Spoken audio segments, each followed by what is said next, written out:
ఇంతింతై వటుడింతై.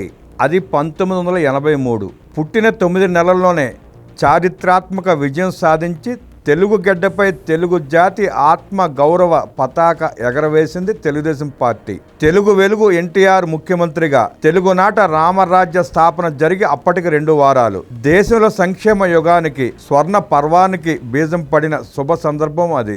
ఆ సంతోష సమయాన 1983 జనవరి 23వ తేదీన ఎన్టీఆర్ కు మనవడు పుట్టాడు. నారా చంద్రబాబు నాయుడు భువనేశ్వరి దంపతుల కుమారుడిగా పుట్టిన ఆ మనవడి పేరు నారా లోకేష్. తాత తండ్రి ఇద్దరూ రాజకీయాల్లో ఉన్నప్పటికీ ఆ ప్రభావం కొడుకు మీద పడకుండా ఒక మామూలు పిల్లాడిని పెంచినట్టే పెంచారు తల్లి భువనేశ్వరి. చదువుతో పాటు క్రమశిక్షణ, సంస్కారం, వినయ విధేయతలు వంటి అత్యుత్తమ లక్షణాలు అబ్బేలా పిల్లాడిని తీర్చిదిద్దారు. లోకేష్ టీనేజ్కి వచ్చేసరికి తండ్రి ఆంధ్రప్రదేశ్కు ముఖ్యమంత్రి అయ్యారు. అయినప్పటికీ లోకేష్ పై ఆ ప్రభావం ఏదీ పడలేదు. తండ్రి ధ్యాస అంతా ప్రజలపై ఉంటే లోకేష్ ధ్యాస అంతా తల్లి దగ్గర మంచి మార్కులు ఎలా కొట్టేయాలా అన్న దాని మీదే ఉండేది. అప్పట్లో మధ్యతరగతి కుటుంబాల పిల్లల టార్గెట్ అమెరికా చదువు. లోకేష్ కూడా అమెరికాలోని కార్నెగీ మెల్లన్ యూనివర్సిటీలో బ్యాచిలర్ ఆఫ్ సైన్స్, అదయ్యాక Stanford graduate school of business లో ఎంబీఏ పూర్తి చేశారు.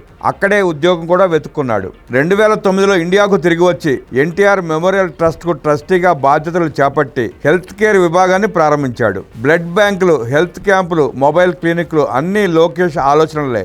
ఈ సమయంలో అతను ప్రజలతో మాట్లాడుతున్న తీరు, పేదలకు ఏదో చేయాలని అతను పడుతున్న తపన చూసి లోకేష్ ను రాజకీయాల్లోకి తీసుకురండి అంటూ చంద్రబాబు గారికి పార్టీ నేతలు చెప్పారు. కానీ లోకేష్ కు పార్టీలో కేవలం ఒక ఉద్యోగం మాత్రమే ఇచ్చారు చంద్రబాబు గారు. 2009 ఎన్నికల్లో పార్టీకి క్యాంపెయిన్ మేనేజర్ గా లోకేష్ ను నియమించారు. అప్పట్లో అదేమంత ప్రాధాన్యత గల స్థానం కాదు. కానీ తన వినూత్న ఆలోచనలతో ఆ స్థానానికి ఎంతో విలువ ఉందని నిరూపించారు లోకేష్. ఆ రోజుల్లో దేశంలోని రాజకీయ పార్టీలకు సోషల్ మీడియా గురించి పెద్దగా తెలియదు. కానీ భవిష్యత్తులో ఇదే పెద్ద యుద్ధక్షేత్రంగా మారుతుందని ఊహించిన లోకేష్ సోషల్ మీడియా వేదికగా ప్రచారాన్ని చేపట్టారు. మొదటిసారిగా దేశంలో ఒక ప్రాంతీయ పార్టీ సోషల్ మీడియా వేదికపై నిలిచి తన ప్రత్యేకతను చాటుకుంది. 4 ఏళ్ల తర్వాత 2013లో పార్టీ యువజన విభాగానికి లోకేష్ అధ్యక్షుడయ్యారు. 2014 ఎన్నికల మేనిఫెస్టోలో ₹2కి 20 లీటర్ల మంచినీరు అందించే ఎన్టీఆర్ సుజల పథకాన్ని పొందుపరిచి ప్రజానాయకుడిగా ప్రజల పట్ల తన ఆలోచనలు ఎలా ఉంటాయో చాటారు లోకేష్. అంతేకాదు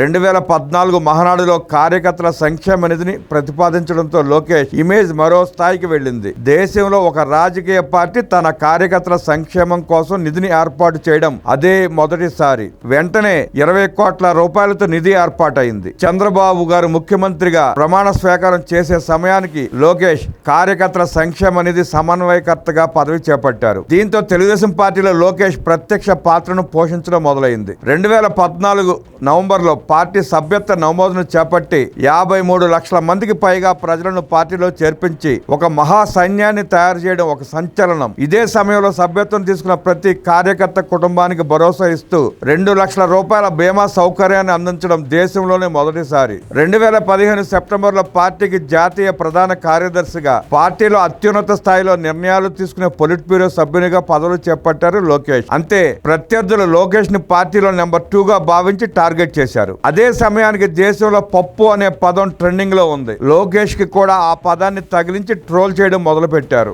అమెరికాలో చదవడం కారణంగా తెలుగు భాష మీద సరైన పట్టు లేకపోవడమే అందుకు కారణం. అవేమీ పట్టించుకోకుండా తన పని తాను చేసుకుపోతున్న లోకేష్ ను 2017 మార్చి 30న పార్టీ ఎమ్మెల్సీగా చేసింది. ఆ తర్వాత నెల రోజులకు ఆంధ్రప్రదేశ్ రాష్ట్ర ఐటీ, పంచాయతీ రాజ్, గ్రామీణాభివృద్ధి శాఖల మంత్రి అయ్యారు లోకేష్. ఐటీ మంత్రిగా విశాఖపట్నంలో ఒకే రోజు 8 ఐటీ కంపెనీలను ప్రారంభించడం లోకేష్ సామర్థ్యానికి నిదర్శనం. అప్పట్లోనే ప్రత్యక్షంగా 30,428 ఐటీ ఉద్యోగాలను తెచ్చారు లోకేష్.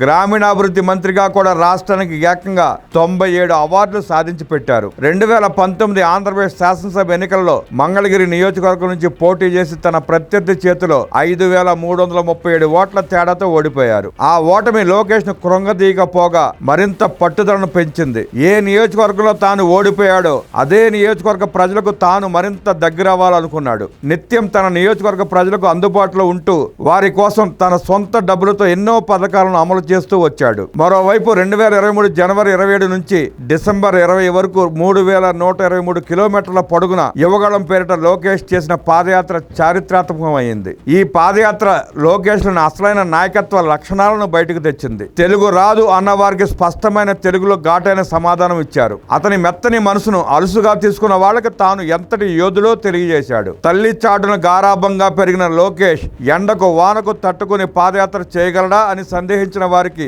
సమాధానంగా కష్టపడటమే నాకు ఇష్టమని చెప్పారు లోకేష్ పాదయాత్రతో ఏపీలో రాజకీయ పరిస్థితులు మారాయి. లోకేష్ ప్రజలను అక్కన చేర్చుకుంటున్న తీరు, ప్రత్యర్థుల వైఫల్యాలు, అవినీతి, ప్రజా కంటక పాలనపై విమర్శనాస్త్రాలు సంధిస్తున్న తీరు చూసి వైసీపీ పెద్దల గుండెల్లో గుబులు మొదలైంది. పాదయాత్రపై రకరకాలుగా కుట్రలు చేశారు. అయినా పాదయాత్ర ఆగకపోగా రోజు రోజుకు ప్రజాదరణ పెరుగుతుండటంతో చంద్రబాబు గారిని అక్రమంగా అరెస్ట్ చేసి జైల్లో పెట్టారు. దాంతో కొన్నాళ్లు పాదయాత్రకు బ్రేక్ పడింది. అయినప్పటికీ లోకేష్ రాజీ పడలేదు, భయపడలేదు. ఆనాటి రాజకీయ పరిస్థితులను శత్రు నాశనానికి అనుకూలంగా మలుచుకుని రాజకీయం అంటే ఇది అని నిరూపించారు. చంద్రబాబు గారు జైలు నుంచి బయటకు వచ్చాక పాదయాత్రను మళ్లీ మొదలుపెట్టి ప్రజలకు ఒక స్పష్టతనిచ్చారు. ఆ తర్వాత వచ్చిన ఎన్నికల్లో ఎలాంటి ఫలితాలు వచ్చాయో అందరికీ తెలుసు. గతంలో తాను ఓడిపోయిన నియోజకవర్గం నుంచే రికార్డు స్థాయి మెజారిటీతో గెలిచి తన నాయకత్వ పటిమను ప్రత్యర్థులకు రుచి చూపించారు. ఆ తర్వాత కూటమి హయాంలో ఈ 18 నెలలు ఏం జరిగిందో అందరికీ తెలుసు. ఐటీ మంత్రిగా, విద్యా మంత్రిగా లోకేష్ సాధించిన వరుస విజయాలను దేశ ప్రధాని సహా జాతీయ మీడియా మొత్తం ప్రశంసించింది. ఒక మెగా డిఎస్సి, ఒక వాట్సాప్ గవర్నెన్స్, ఒక గూగుల్, ఒక కాగ్నిజెంట్, ఒక ఏపీ మోడల్ ఆఫ్ ఎడ్యుకేషన్, ఇలా చెప్పుకుంటూ పోతే అన్ని లోకేష్ను ఒక సమర్థుడైన పాలకుడిగా నిరూపిస్తాయి. 4 గంటల సేపు 4000 మందితో మాట్లాడి వారి విజ్ఞప్తులు తీసుకున్న ప్రజా దర్బార్ గురించి వింటే లోకేష్లోని మానవత్వం, ఆయనలోని సహనం మనకు తెలిసొస్తాయి. అదే సమయంలో రెడ్ బుక్ తన పని తాను చేసుకుంటూ పోవడం చూస్తే లోకేష్ మామూలోడు కాదు అని హెచ్చరిక వినిపిస్తుంది. మొత్తం మీద జాతీయ పత్రిక కవర్ పేజీకి ఎక్కేంతగా లోకేష్ తనను తాను శిల్పములా చెక్కుకుంటూ ఒక పరిపూర్ణ నాయకుడిగా ఎదగడం నవతరానికి స్ఫూర్తినిస్తుంది.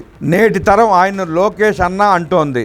ఈ రోజు లోకేష్ పుట్టినరోజు. మన భవిష్యత్తు బాగుండాలంటే ఎంతో భవిష్యత్తు ఉన్న నారా లోకేష్ను శతమానం భవతి అని ఆశీర్వదించుదాం.